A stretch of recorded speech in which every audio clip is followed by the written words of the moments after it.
ಹಾವೇರಿ ಜಿಲ್ಲೆ ಹಾನಗಲ್ ಪಟ್ಟಣದಲ್ಲಿರುವ ಪ್ರವಾಸಿ ಮಂದಿರದಲ್ಲಿ ಶಾಸಕ ಶ್ರೀನಿವಾಸ್ ಮಾನೆ ಅವರಿಗೆ ಸಚಿವ ಸಂಪುಟದಲ್ಲಿ ಸ್ಥಾನಮಾನ ನೀಡಬೇಕೆಂದು ಪತ್ರಿಕಾಗೋಷ್ಠಿಯಲ್ಲಿ ಗ್ಯಾರಂಟಿ ಯೋಜನೆಯ ಅಧ್ಯಕ್ಷರಾದ ವಿಜಯಕುಮಾರ್ ದೊಡ್ಡಮನಿ ಒತ್ತಾಯಿಸಿದರು. 2 ಬಾರಿ ಎಂಎಲ್ಸಿ, 4 ಬಾರಿ ಶಾಸಕರಾಗಿ ಅಪಾರವಾದ ಸಾಮಾಜಿಕ ಸೇವೆಯ ಅನುಭವವಿರುವ ಇವರನ್ನ ಸಚಿವ ಸಂಪುಟದ ಪುನರ್ರಚನೆ ಸಮಯದಲ್ಲಿ ಸಚಿವ ಸ್ಥಾನ ನೀಡಬೇಕೆಂದು ಹೇಳಿದರು.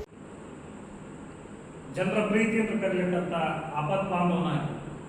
ಅಭಿವೃದ್ಧಿ ಪರ್ವಕ್ಕೆ ತಮ್ಮದೇ ಆದಂಥ ಅದು ಶಿಕ್ಷಣ ಇರ್ಬೋದು, ಸಾಮಾಜಿಕ ಕ್ಷೇತ್ರ ಇರ್ಬೋದು, ಆರೋಗ್ಯದ ಕ್ಷೇತ್ರ ಇರ್ಬೋದು, ನೀರಾವರಿ ಕ್ಷೇತ್ರ ಇರ್ಬೋದು ಮತ್ತು ಬೇರೆ ಬೇರೆವಾಗಿರ್ತಕ್ಕಂಥ ಭಿನ್ನವಾದ ಕ್ಷೇತ್ರಗಳಲ್ಲಿ ತಮ್ಮದೇ ಆದಂಥ ಕನಸುಗಳನ್ನು ಹೊತ್ತು ಅದಕ್ಕೆ ಪೂರಕವಾಗಿ ತಮ್ಮ ಖಾಸಗಿಯಾಗಿಯೂ ಮತ್ತು ಸರ್ಕಾರದ ಅನುದಾನದೊಂದಿಗೆ ನಿರ್ದಿಷ್ಟವಾಗಿ ಅಭಿವೃದ್ಧಿಪಡಿಸತಕ್ಕಂಥ ಸಂದರ್ಭದಲ್ಲಿ ಮಹತ್ವದ ಪಾತ್ರವನ್ನು ವಹಿಸಿದ್ದಾರೆ.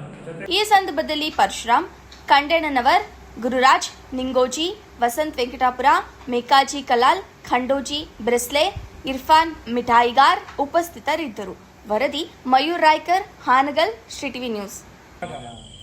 ಇಡೀ ಸರ್ಕಾರನೇ ಬಂದು ನಿಂತರೂ ಕೂಡ ಉಪಚುನಾವಣೆಯಲ್ಲಿ ಅದ್ಭುತ ಗೆಲುವನ್ನು ಸಾಧಿಸುವ ಮೂಲಕ ಕಾಂಗ್ರೆಸ್ ಪಕ್ಷಕ್ಕೆ ಒಂದು ಇಡೀ ರಾಜ್ಯದಲ್ಲಿ ಮುಂಬರ್ತಕ್ಕಂಥ ಚುನಾವಣೆನ 23ರ ಚುನಾವಣೆ ಎದುರಿಸಲಿಕ್ಕೆ ಬೂಸ್ಟನ್ನು ಕೊಟ್ಟಿರ್ತಕ್ಕಂಥ ಕ್ಷೇತ್ರ ಸನ್ಮಾನ್ಯ ಶ್ರೀನಿವಾಸ್ ಮಾನೆ ಅವರ ನೇತೃತ್ವದಲ್ಲಿ ಹಾನಗಲ್ ಅನ್ನತಕ್ಕಂಥದ್ದು ನಾವಿಲ್ಲಿ ನೋಡಬೇಕಾಗ್ತದೆ. ಎರಡನೇದು ಮಾನ್ಯ ಶಾಸಕರಾಗಿ ಆಗಿರ್ತಕ್ಕಂಥ ಸನ್ಮಾನ್ಯ ಶ್ರೀನಿವಾಸ್ ಮಾನೆ ಅವರು 2 ಬಾರಿ ಎಂಎಲ್ಸಿ, 2 ಬಾರಿ ಶಾಸಕರಾಗಿ ರಾಜ್ಯದಲ್ಲಿ ತಮ್ಮದೇ ಆದಂಥ ಛಾಪು ಮೂಡಿಸೋ ರೀತಿಯಲ್ಲಿ ಕೆಲಸಗಳನ್ನು ಮಾಡಿದ್ದಿದೆ. ಜೊತೆಗೇ ಯುವ ಕಾಂಗ್ರೆಸ್ಸಿನ ರಾಜ್ಯ ಉಪಾಧ್ಯಕ್ಷರಾಗಿ ಹಲವು ಬಾರಿ ಉತ್ತಮವಾದಂಥ ಕೆಲಸಗಳನ್ನು ಕೂಡ ಮಾಡಿರೋ ಹಿನ್ನೆಲೆಯಲ್ಲಿ ರಾಜ್ಯಾದ್ಯಂತ ಅವ್ರದ್ದೇ ಆದಂಥ ಯುವ ಪಡೆ ಇವತ್ತು ರಾಜ್ಯ ಮಟ್ಟದ ನಾಯಕತ್ವವನ್ನು ವಹಿಸಿಕೊಂಡು ಕೆಲಸವನ್ನು ಮಾಡ್ತಕ್ಕಂಥ ಸಂದರ್ಭವನ್ನು ನೋಡ್ತದೆ.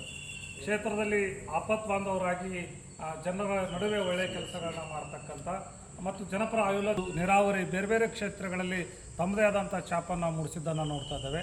ಜಿಲ್ಲೆಗೆ ಒಂದು ಕೊರತೆ ಇದೆ. 6 ಮಂದಿ ಶಾಸಕರಿದ್ದರೂ ಕೂಡ ಯುವಕರನ್ನು ಪ್ರತಿನಿಧಿಸ್ತಕ್ಕಂಥ ಪಕ್ಷಕ್ಕೆ ಯುವ ಸಮುದಾಯವನ್ನು ಸೆಳೆಯಲಿಕ್ಕೆ ಇರ್ತಕ್ಕಂಥ ಶಕ್ತಿ ಇರ್ತಕ್ಕಂಥ ಸನ್ಮಾನ್ಯ ಶ್ರೀನಿವಾಸ್ ಮಾನೆ ಅವರಿಗೆ ಮಂತ್ರಿ ಸ್ಥಾನವನ್ನು ನೀಡುವ ಮೂಲಕ ಮುಂಬರ್ತಕ್ಕಂಥ ಎಲ್ಲ ಹಂತದ ಚುನಾವಣೆಗಳನ್ನ ಎದುರಿಸಲಿಕ್ಕೆ, ಪಕ್ಷವನ್ನು ಸದೃಢಗೊಳಿಸಲಿಕ್ಕೆ ಸನ್ಮಾನ್ಯ ಶ್ರೀನಿವಾಸ್ ಮಾನೆ ಅವರಿಗೆ ಮಂತ್ರಿ ಸ್ಥಾನವನ್ನು ನೀಡಬೇಕು ಅಂತ ವಿನಂತಿಯನ್ನು ಮಾಡ್ಕೊಳ್ತದೆ.